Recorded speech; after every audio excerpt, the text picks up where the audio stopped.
She woke on the floor of her bedroom with her cheek pressed into the carpet and blood soaking the fibers beneath her face. Pressure built inside her skull with every breath, sharp and crushing, as if her head were splitting apart from the inside. Mary Louise Cannon tried to move and discovered her body no longer obeyed her. One eye barely opened. Her jaw hung crooked and refused to close. Her thoughts arrived in broken fragments. Something catastrophic had happened, but she was conscious. She was still alive. Mary Louise Cannon lived alone in Monterey Park, California, in 1985.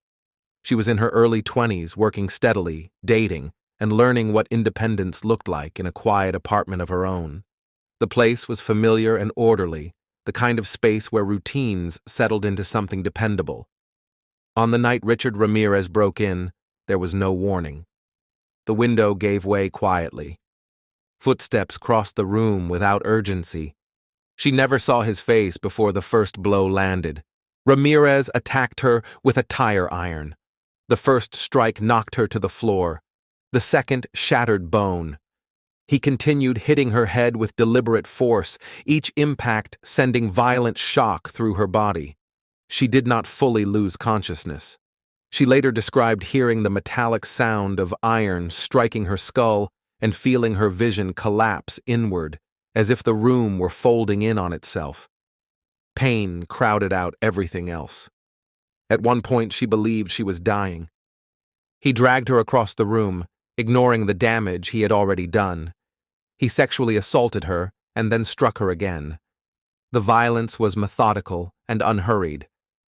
When he finished, he left her on the floor, bleeding heavily, convinced she would not survive. He did not check for a pulse. He did not look back. He stepped over her body and disappeared into the night. Mary remained on the floor for hours. Her injuries were catastrophic.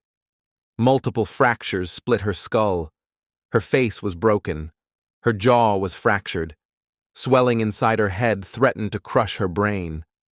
Blood loss and shock pushed her toward death. Sometime before dawn, she regained enough clarity to understand one thing with terrifying certainty. If she stayed where she was, she would die. She began to crawl. Inch by inch, she dragged herself across the apartment, leaving a dark trail behind her. Every movement sent waves of pain through her head and neck. Her vision blurred. Her arms shook. Several times she collapsed, resting her face against the floor before forcing herself to move again.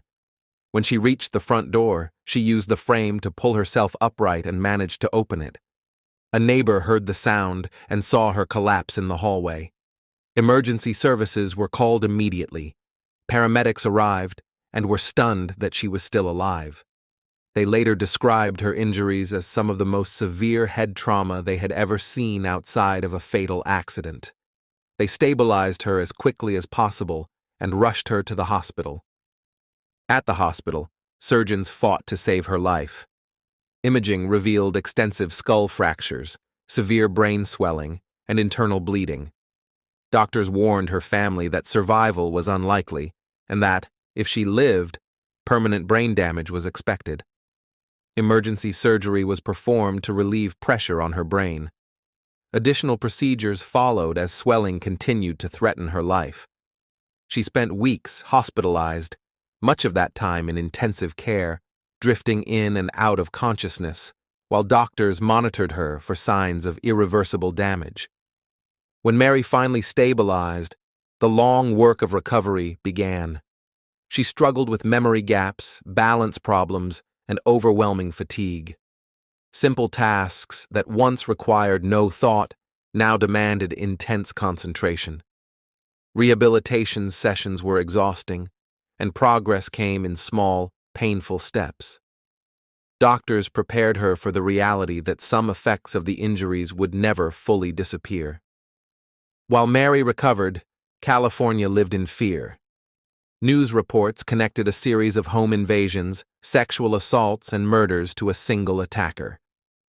Richard Ramirez moved unpredictably, choosing victims at random and leaving behind scenes of extreme violence.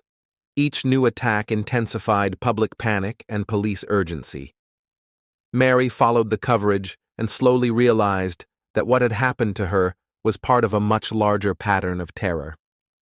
Investigators studying Ramirez's crimes noted the similarities in his methods: the sudden entry, the use of blunt force, the assumption that his victims would not survive. Mary's case stood out because she did. Her survival provided insight into how he attacked and how narrowly victims escaped death, information that helped build the case against him. When Ramirez was arrested in 1985, Mary was asked whether she could testify. The idea of facing him again filled her with dread. Still recovering, still coping with pain and trauma, she agreed. In court, she described the attack in careful detail, her voice steady despite the memories. Her testimony joined that of other survivors and families of those who had been killed. The trial revealed the full scope of Ramirez's violence. Jurors heard about the randomness of his attacks and the devastation left behind. Mary listened as the evidence accumulated, understanding that many others had not been as fortunate as she had been. Ramirez was convicted of multiple murders and sentenced to death. In the months after the trial, Mary worked to rebuild a sense of normalcy.